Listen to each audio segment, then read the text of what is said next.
اسلام کسی قوم کا نہیں ہے، پاکستانی کا، سعودی کا، عربی کا، اجمی کا، پٹھان کا، پنجابی کا، سرائکی کا نہیں ہے. یہی سب سے بڑی خوبی ہے اسلام کی.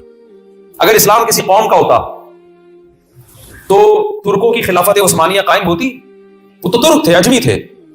انہوں نے پوری امت مسلمہ کی قیادت کی 500-600 سال. 300 سال تو بہت ہی مضبوط قیادت کی، اور اگر زمانہ بڑھائے تو 400-500 سال کا عرصہ بنتا ہے جس میں انہوں نے مضبوط پوری امت کی قیادت کی. لگام ان کے ہاتھ میں تھی. عرب بھی ان کے تابع، عجم بھی ان کے تابع. اسلام اگر کسی خاص قوم کا ہوتا تو لوگ اسلام کے نام پہ جس طرح جہاد کے میدانوں میں جانے دی ہیں وہ تو صرف عربی دے رہے ہوتے. اجمیوں کی بہت بڑی قربانی ہے، جیسے عربوں کی، اجمیوں کی. علمی میدان میں اجمی کتنے آگے بڑھے. چاروں امام جنہوں نے فقہ پہ بہترین کام کیا، امام حنیفہ، امام مالک، امام شافعی، احمد بن حنبل، ان میں صرف امام شافعی عربی ہیں. باقی تینوں امام کیا ہیں؟ اجمی ہیں، جن کا فقہ پوری دنیا میں پھیلا. 99% امت نے، یہ 70% امت نے ان کو فالو کیا. 30% نے امام شافعی کو فالو کیا جو عربی تھے. 70% نے اجمی اماموں کو فالو کیا. حدیثوں میں دیکھ لو، امام بخاری اجمی ہے، عربی نہیں. بخارا کے ہیں، اجمی ہیں. عرب ان کو فالو کرتے کہ نہیں کرتے؟ امام مسلم اجمی ہے. صرف امام ابو داؤد یا ایک دو اور اس وقت میرے ذہن میں ان کا نام نہیں ہے، حدیث کے محدث کے، حدیث کے امام ہیں جو عربی ہیں. باقی سارے کون ہیں؟ اجمی. تو یہ اجمیوں نے اتنا بڑھ چڑھ کر حدیث کو بھی سینے سے لگایا، قرآن کو بھی سینے سے لگایا، پوری دنیا میں جہاد بھی کیا. وجہ کیا تھی؟ ان کے دل میں یہ بات بیٹھ گئی تھی کہ اسلام عربیوں کا مذہب نہیں ہے، یہ کسی قوم کا نہیں ہے. پیغمبر عرب میں آئے تو کسی نہ کسی قوم میں تو آنا تھا، اس میں بھی کوئی حکمتیں تھی، ان میں خاص قیادت کی صلاحیت تھی، اس لیے اللہ نے عربوں میں بھیجا. لیکن کسی قوم کے ساتھ یہ مذہب خاص نہیں ہے، کیونکہ اللہ کا دین ہے. تو اللہ کی نظر میں دیکھو، آپ کی اولاد میں کوئی گورا ہو یا کالا ہو تو کیا ایسا ہوگا کہ میرا یہ والا بچہ گورا ہے لہذا اس کو میں زیادہ پیسے دوں گا، یہ چونکہ کالا ہے اس کی جیب خرچی 5 روپے اور گورے کی جیب خرچی 10 روپے. آپ کرو گے یہ؟ ہاں، یہ ضرور ہے کہ جب دونوں جوان ہوں گے تو گورے کے رشتے زیادہ آئیں گے اور جو گورا نہیں ہے اس کے کم آئیں گے، کیونکہ وہ تو رشتے والے تو اجنبی ہوتے ہیں نا، وہ شکل دیکھیں گے. ماں باپ شکل بولو نا نہیں دیکھتے. تو اس لیے الخلق عیال اللہ، حدیث میں آتا ہے مخلوق اللہ کی گویا کے خاندان ہے. گویا کے اللہ کا تو کوئی خاندان نہیں ہوتا بھائی. سب کفر کا فتویٰ لگاتے ہیں کلپ چلا کے. پاکستان میں گستاخی کا فتویٰ لگنا سب سے سستا ترین. 2 منٹ میں گستاخی کا فتویٰ لگتا ہے اور اڑا دو، بم سے اڑا دو، یہ کر دو، وہ کر دو، کیس بھی ہو جاتا ہے، اندر بھی ہو جاتا ہے بندہ. وہ آدمی جو ساری زندگی ناموس رسالت کی حفاظت کرتا رہا، اس کی ایک بات پکڑ کے وہی توہین رسالت کے کیس میں اندر ہوتا ہے. یہ پاکستان میں جو مذہب ہے نہیں، چل نہیں رہے مذہب پہ، لیکن جذباتی پن میں ہم سب سے آگے. وہ اسٹیکر پھاڑ دیا، اس کو پکڑ کے مار دیا. تو یہ چل رہا ہے مارکیٹ، وہاں آپ کی مارکیٹ میں. اور زیادہ تر بے گناہ لوگ توہین رسالت کے کیس میں جیلوں میں پڑے ہوئے ہیں، جنہوں نے جو توہین ان تصور بھی نہیں کر سکتے. بیچارے کسی کی زبان سے غلطی سے کوئی غلط لفظ نکل گیا، اردو نہیں آتی، وہ اردو میں بولتے ہوئے غلط لفظ نکل گیا، پکڑ کے مار دیتے ہیں لوگ. باقی مذہب کا حال دیکھو، کرپشن دیکھو، چوریاں چکاریاں دیکھو. اب یہاں کسی نے بتایا کہ ان کا آئی فون گر گیا تھا تو گھوم گھام کے انہی کے پاس پہنچا ہے. ہمارا آئی فون نہ بھی گرے، ڈاکو ہم پہ گرتا ہے. جس کی جیب میں آئی فون ہے نا، ڈاکو خود گر کے نکالے گا. اس چیز میں مذہب نہیں ہے. باقی گستاخیوں کے فتوے لگانے میں، اور ذرا سی کوئی بات زبان سے آڑی ترچی جان کر نہیں نکال رہا، معافی کا موقع بھی نہیں دے رہے، اس کو اپنی وضاحت کا موقع بھی نہیں دے رہے. کیا اس کو اس سے ایک دفعہ موقع تو دو، آپ کا مطلب کیا؟ یہ بھی نہیں دیکھ رہے پاگل ہے یا عقل مند ہے. بعض دفعہ پاگل ہوتا ہے کوئی بندہ، دماغی توازن خراب ہے اس کو تو شریعت نے ویسے ہی معاف کر دیا ہے. اتنی جذباتی بن یار. ہم ڈر رہے ہیں سب سے زیادہ. ہم اس لیے ڈر رہے ہیں کہ آپ تو روزانہ صبح شام بیان کرتے ہیں، یہ ڈر لگتا ہے کہ یار کوئی ایسا نہ ہو کہ کوئی ایسی بات منہ سے زبان سے لڑ پڑا جائے. یہ انسان ہے نا. لوگ کہتے ہیں کہ سوچ کے بولو. بھائی انسان جتنا بھی سوچ کے بولے، جو زبان کی مسٹیک تو انسان کا حصہ ہے. کلکم خطاؤون، حدیث میں آتا ہے سب خطا کار ہیں. یہ ہو نہیں سکتا آپ 100% ہر چیز میں ایکوریسی پیدا ہو جائے آپ کے. تو سوچ کے بول. ڈاکٹر ذاکر نائک کے بیچارے کا کیا حشر کیا تھا. ایک لفظ انہوں نے بول دیا، نبی صلی اللہ علیہ وسلم کوئی میت کے بجائے مردہ کا لفظ بول دیا، ایسا کچھ لفظ بول دیا. ان کی زبان اردو تھوڑی ہے بھائی. اس کو پکڑ کے کیسے گستاخی کے فتوے لگے، اور پھر وہ جنید جمشید کو تو ڈپریشن میں چلا گیا تھا بیچارہ. تو خیر یہ جذباتی پن مارکیٹ میں چل رہا ہے، اور اس میں زیادہ بولوں گا تو پھر بولیں گے ہے کوئی گستاخ ہے جو اتنی زیادہ اس پہ تقریر لمبی چوڑی کر دی اس نے. خیر بات کو سمیٹ کے میں ختم کرتا ہوں، ہمیں آگے بھی جانا ہے. تو میں یس کر رہا تھا بھائی، کیا بات کر رہی تھی ایک دم گستاخی پہ کہاں سے آ گیا؟ کوئی بات خاص لے کے چل رہا تھا میں. ہاں، الخلق عیال اللہ، یہ مخلوق اللہ کا کیا ہے؟ حدیث میں آتا ہے اللہ کی عیال ہے. جیسے ہمارے ایک فیملی ہوتی ہے نا، تو مجازن اس کو فیملی سے، خاندان سے تعبیر کیا گیا. تو جیسے ہمارے بچوں میں کالے گورے میں ہم فرق نہیں کرتے، تو اللہ میاں بھی عربی، اجمی، پٹھان، پنجابی، مہاجر، سرائکی، سیال کوٹی، پنڈی اور پنڈی بٹیاں اور سکھر اور سندھی، بلوچی، اللہ بھی اس میں کوئی فرق بولو نہیں کرے. کلکم من آدم و آدم من تراب، حدیث میں آتا ہے سب آدم کی اولاد اور آدم مٹی سے. اور کمال کی بات ہے آدم علیہ السلام کی 2 بیویاں کیوں نہیں تھیں؟ لوگ مجھے یہ اعتراض بہت کرتے ہیں کہ مفتی صاحب 4 شادیوں کی بات کرتے ہو. تو آدم علیہ السلام جب دنیا میں آئے تو ان کی 4 بیویاں ہونی چاہیے تھی نا. ان کے لیے اللہ نے 1 بیوی کیوں بنائی؟ لوگ یہ دلیل دیتے ہیں کہ اس سے پتہ چلتا ہے نیچرل 1 ہے. اس کا جواب سن لیں, نیچرل 1 کائنڈلی نہیں ہے, یہ ایک نیچرل ہے. دنیا میں کوئی مخلوق میں نر ایک مادہ نہیں ہوتی اس کی. اور یہ تو میڈیکل سائنس ڈاکٹروں نے اس کا اعتراف کرنا شروع کر دیا ہے کہ بھئی مرد, اسلام تو یہ کہتے ہیں, اس میں تو بہت سارے دلائل ہے کہ اصل اسلام میں حکم زیادہ بیویوں کا ہے, مجبوری میں 1 شادی ہے کہ عدل نہیں کر سکتے تو چلو فی الحال 1 پہ گزارا کرو, یہ ہے اسلام. یہ زیادہ نہیں میں بولوں گا, اس پہ آپ لوگ ایسا نہ ہو ڈپریشن میں چلے جائیں, تو نہیں جائیں گے. اچھا تو آدم علیہ السلام کی ایک زوجہ اس لیے تھی کہ لوگوں میں بھائی چارگی پیدا کرنا. اگر آدم علیہ السلام کی 2 بیویاں ہوتی نا تو یہاں والے کہتے ہیں ہم دوسری وائف کی اولاد میں ہیں, یہاں والے کہتے ہیں ہم آدم کی پہلی وائف کی اولاد میں ہیں. اللہ نے کہا جیسے سب کا باپ ایک ہو سب کی ماں بھی کیا ہو, ایک ہو, تاکہ اب پٹھان پنجابی مہاجر کا فرق ہمیشہ کے لیے ختم ہو جائے. ارے بھائی ہماری تو ماں بھی ایک ہے اور ہمارا تو باپ بھی ایک ہے. یہ حکمت تھی اس میں. اس لیے اللہ تعالیٰ نے آدم علیہ السلام کے لیے زیادہ بیویاں نہیں پیدا کی, والا ایک ہی, تاکہ سارے انسانوں کی ماں کیا ہوگی, جاپانیوں کی ماں بھی ہوا, امریکیوں کی ماں بھی ہوا, چائنیز کی ماں بھی ہوا, اور پنجاب والوں کی ماں بھی اما ہوا. پھر خوراکیں ڈفرینٹ ہو گئی. پنجاب والوں نے وہ سجے کے پائے اور وہ کون سی چیزیں کھائیں تو اتنے لمبے لمبے ہو گئے. چائنا والوں نے پتہ نہیں کیا کھایا کہ وہ اس کے آگے بڑھ نہیں پائے.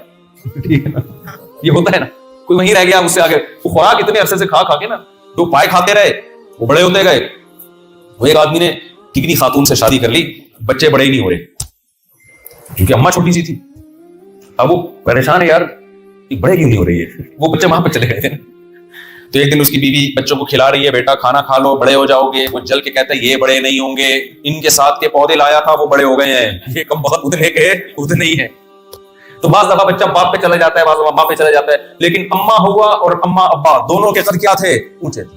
تو ہم یہ تو نہیں کہہ سکتے کہ جو چھوٹے قد کے لوگ ہیں وہ ماں پہ چلے گئے اور بڑے قد کے لوگ باپ پہ, نہ دونوں کے قد اونچے تھے. بعد میں خوراکوں کا اور ماحول کا اتنا فرق پڑا کہ کوئی اتنا سا رہ گیا, کوئی اتنا بڑا ہو گیا. عالم چنا دیکھیں, عالم چنا جتنے بڑے موزے پہنتا تھا نا, اس کو ہماری شلواروں کے برابر موزے تھے, اتنے بڑے بڑے موزے پہنتا تھا وہ. تو کوئی کہاں چلا گیا, کوئی اتنا سا رہ گیا. تو اللہ نے ہمیں یہ بتا دیا کہ اسلام جو ہے وہ کسی قوم کا مذہب نہیں ہے, وہ اللہ کا دین ہے. اللہ کو خوش کرنے کے لیے آپ کو اسلام پہ چلنا پڑے گا, تبھی اسلام کسی قوم کو فیور بھی نہیں دے رہا ہوتا. کہیں قرآن میں آتا ہے یا حدیث میں آتا ہے کہ اللہ نے ایک جنت بنائی ہے عربیوں کے لیے, وہاں صرف سعودی جائیں گے. وہ ہمارے ایک دوست تھے 15-20 سال پہلے, ہوا یہ ان کے ساتھ کہیں لائن میں کھڑے تھے, کوئی سعودی تھا وہ جو خراب قسم کا سعودی ہوگا, اس نے ان کو پاکستانی سمجھ کے گھسیٹا اور بولا انا سعودی. تو کہتے ہیں مجھے بڑا غصہ آیا, میں نے پھر آگے تھوڑی سی انہوں نے کچھ سنائی, انہوں نے کہا کہ صرف سعودی جنت میں جائیں گے کہ باقی ہم لوگ کیا جہنم کے لیے بنے کیا. اسی طرح کسی نے ایئرپورٹ پہ بدتمیزی کی کسی ایک عالم کے ساتھ, ان کو نہیں پتا تھا یہ عالم ہے, ان کو عربی بہت اچھی آتی تھی, تو ان کے ساتھ تھوڑی بدتمیزی کی نا, پاکستانی کا کچھ امیج ایسا بنا ہوا ہے یا کیا ہے اللہ والا. تو ان عالم نے ان کو عربی میں ٹھیک ٹھاک سنائی. انہوں نے کہا ہم تمہیں عزت دیتے ہیں اسلام کی وجہ سے, ہم یہاں عمرہ کرنے آتے ہیں کس کی وجہ سے, اسلام کی وجہ سے. تو ایسی تقریر کی وہ عربی رونے لگے, وہاں پہ جو امیگریشن آفیسر تھے نا وہاں, وہ رونے لگے. تو وہ عالم جب واقعہ سنا رہے تھے تو پہلے تو کہہ رہے تھے عرب بہت برے ہوتے ہیں, کہ بہت ہی برے ہیں ہمارے ساتھ یہ سلوک کر رہے ہیں, لیکن پھر کہنے لگے یار جب میں نے ان کو نصیحت کی سارے رونے لگے, مجھے لگا یہ بہت اچھے ہوتے ہیں. ٹھیک ہے, اثر بھی بہت ہوا ان کے اوپر. ہم نے کہا ہم تو تم یہاں آ رہے ہیں عمرہ کرنے بھائی بیت اللہ کی وجہ سے, اگر یہ بیت اللہ نہ ہوتا ہم تمہیں لفٹ نہیں کراتے. تو لیکن ان میں بہت سے اس بات کے معترف بھی ہیں. ایک عربی سے سعودی سے میری ملاقات ہوئی 2 مہینے پہلے, انہوں نے کہا عزّ اللہ بالاسلام, ہمیں اللہ نے جو بھی عزت دی ہے کس کی وجہ سے دی ہے, اسلام کی وجہ سے. تو اسلام کسی قوم کو فیور نہیں کرتا کہ عربیوں کے لیے الگ جنت, اجمیوں کے لیے الگ جنت. نہ قوم پرستی کی جڑیں کاٹ دی اسلام نے. حضرت بلال حبشی جو حبشہ کے تھے, رنگ بھی سیاہ تھا ان کا, ان کے قدموں کی آہٹ نبی نے فرمایا کہ میں نے جنت میں سنی. تو آپ کا فرض بنتا ہے بھائی آپ اس قوم کو بھی بتاؤ کہ اسلام پاکستانیوں کا مذہب نہیں ہے, اسلام سعودیوں کا مذہب نہیں ہے. اسلام کس کا دین ہے, اللہ کا دین ہے, جو اس نے اپنے بندوں کی ہدایت کے لیے آسمان سے نازل کیا, اور آپ کے پاس نجات کے لیے اسلام کے علاوہ کوئی آپشن نہیں ہے. اسلام کی طرف آ جاؤ تو خوشیاں ہی خوشیاں ہیں. جو چیز کمی آپ میں وہ پوری ہو جائے گی. جب آپ اسلام کی طرف آؤ گے, ایک خدا کی عبادت, انسان کو خدا چاہیے, یہ اس کی فطرت کا تقاضا ہے. نہیں ملے گا وہ جھوٹوں کو معبود بنائے گا. بنا لیا نا پتھروں کو معبود, گائے کو معبود, بندروں کو معبود, چوہوں کو معبود. اس کا پتہ ہے انسان کی نیچر ہے وہ اس کو معبود چاہیے. تو اسلام آپ کو ایک خدا کی عبادت کی طرف, یہ جو خاتون مسلمان ہوئی ہے نا ابھی آج بھائی یہاں کوئی جیپنیز ہے نا, یہ پورا بیان ان کو ترجمہ کر کے بتائیں, کون کبھی کوئی ذمہ داری لے ابھی ان کو پورا ٹرانسلیٹ کر کے آج کا بیان سنائیں. کہاں ہے کوئی ہے؟ ہاں آپ کی ذمہ داری ہے. کیسے کرو گے؟ ذمہ داری ہے آپ کی, ٹھیک ہے نا. ان کو سکھا دینا, یہ اوریجنل جیپنیز میں سمجھا دیں گے. تو ایک خدا کی عبادت. نمبر 2, 5 وقت آپ نے, اسلام آپ کو عبادت کا طریقہ بھی بتاتا ہے, دنیا کے دیگر مذاہب عبادت کا طریقہ بتانے میں بھی عاجز, تبھی ہر جگہ الگ ہی طریقے سے عبادت ہو رہی ہے. آپ بدھسٹ مذہب کی عبادت برما میں دیکھیں گے الگ اسٹائل کی ہے, چائنا میں دیکھیں گے الگ اسٹائل کی ہے, جاپان میں دیکھیں گے الگ اسٹائل کی. ہماری نماز پوری دنیا میں سیم.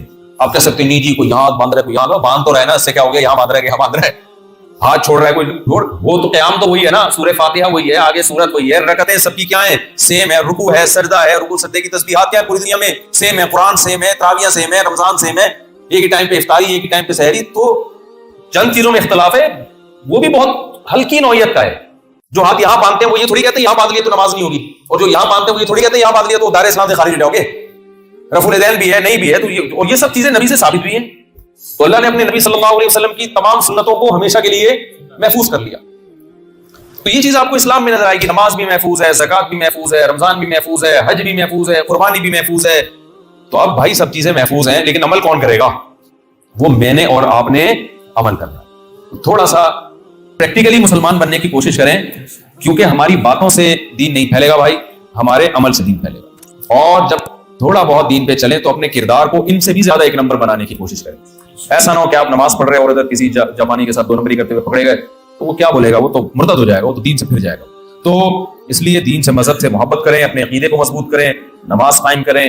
پیسہ تو کما ہی رہے ہیں, اور کمائیں, ٹھیک ہے نا, بھیجیں یہاں سے پیسہ, ریمیڈنس آئے گا پاکستان میں, تو وہاں ہم جیسے غریبوں کی غربت, یعنی ہم جیسے ضرورت پاکستانیوں کی غربت کیا ہوگا؟ آپ کہیں گے 4 شادیاں کر کے گھوم رہے غریب ہو, تو ہر چیز پکڑتے ہیں لوگ.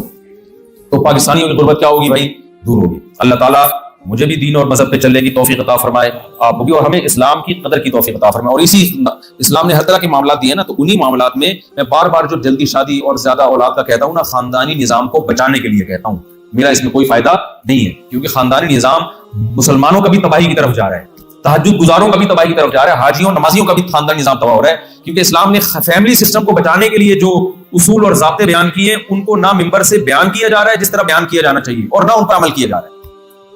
تو آپ نمازی بن جاؤ گے, خاندان نظام تباہ ہو جائے گا. اگر آپ نکاح کو فوکس نہیں کرتے, تو جل نکاح کو فوکس کرو, اولاد کی کثرت کو فوکس کرو. انسان فیملی میں ہوتا ہے, خاندان, اور جب آپ کے بچے زیادہ ہوں گے تو پوتوں کو چاچے اور تائے اور پھپھے اور خالو زیادہ ملیں گے کہ نہیں ملیں گے؟ تو نسل ختم ہوگی تو سارا فیملی سسٹم کیا ہو جائے گا؟ تباہ ہو جائے گا. اب دیکھو یہاں میں آیا ہوں نا, ماشاءاللہ ہمارے جو محمد ایجنسی کے لوگ ہیں, ہر گھر میں اولاد ہے ماشاءاللہ, بھائی ہیں, بہنیں ہیں, بھابیاں ہیں, داماد ہیں, بہو ہیں. وہی پشاور اور کوئٹہ والا ماحول بنایا ہوا انہوں نے یہاں پہ. اچھا لگتا ہے دیکھ کے یار. اور بیچارے جاپانیوں کے گھر کو دیکھو, اتنا بڑا گھر ہے, ایک بیچاری بڑھیا ہوگی اس میں, ایک بیچارہ قابل ترس نہیں ہے, ایک بوڑھا ہوگا. یہاں کتنا ایک ماحول بنا ہوا ہے. یہ اسلام کی ایک حسن ہے. اگر یہ خراب ہو گیا تو یہ دوبارہ واپس لوٹ کر نہیں آئے گا. تو ہمارے جو فیملی پلاننگ والے ہیں, سیکولر اور لبرل قوتیں ہیں, وہ آپ کو بے وقوف بنا رہی ہیں. وہ کہتے ہیں چھوڑو شادی بیاہ کے جھنجٹ میں, بیوی آئے گی, ٹینشنیں آئیں گی. نہیں بھائی, ٹینشنیں ختم ہوں گی, اس سے ٹینشنیں آتی نہیں ہے. ایک وقتی ٹینشن ہوتی ہے, لیکن وہ بیسیوں سکون کا ذریعہ بنتی ہے. سمجھتے ہو؟ اب تو میں سوچ رہا ہوں, اتنا بیوی کو ٹینشن بنا کے پیش کیا ہے کہ وہ نکاح پڑھاتے ہوئے میں کبھی میرے منہ سے نکلنے لگتا ہے کہ آپ نے یہ ٹینشن کو اتنے مہر میں قبول کیا. صحیح ہے, کیونکہ اتنی دیر سے شادی کر رہا ہوتا ہے, اس سے لگتا ہے کہ یہ اس کو ٹینشن سمجھ رہا تھا. تو ٹینشن نہیں ہے بھائی, اس میں وقتی ٹینشن ہے. حقیقت میں کیا ہے؟ راحت ہے. والعاقبۃ للمتقین, اللہ کہتے ہیں انجام پرہیزگاروں کا ہی اچھا ہوتا ہے. تو اس لیے خاندانی نظام کو بھی مضبوط کرنے کی کوشش کریں. اور جو فیملیاں یہاں رہتی ہیں, عید بقرعید پہ ملا کریں آپس میں, ایک دوسرے کی دعوت کیا کریں, جوڑ پیدا کریں, مل کے بیٹھا کریں. اخپل طریقے سے زندگی نہ گزاریں, انڈیویجولی زندگی نہ گزاریں. اخپل وقپل کچھ نہیں ہوتا, سمجھ رہے ہو؟ تو جوڑ پیدا کریں, غیبتوں سے بچیں, محبت کا ماحول پیدا کریں, رشتہ داری کو کیا کریں؟ مضبوط کریں. اللہ تعالیٰ سمجھنے کی, عمل کی توفیق عطا فرمائے. فرمائے وما علینا علم, میں بھی فرمائے کو فرمائی بول دیا کے پی کے میں, جہاں ہمارے پشتو بھائیوں کے ساتھ 4 دن سے ہوں نا, تو فرمائے کو میں نے فرمائی بول دیا. تو خیر, اللہ تعالیٰ ہم سب کو سمجھنے کی, عمل کی توفیق عطا فرمائے.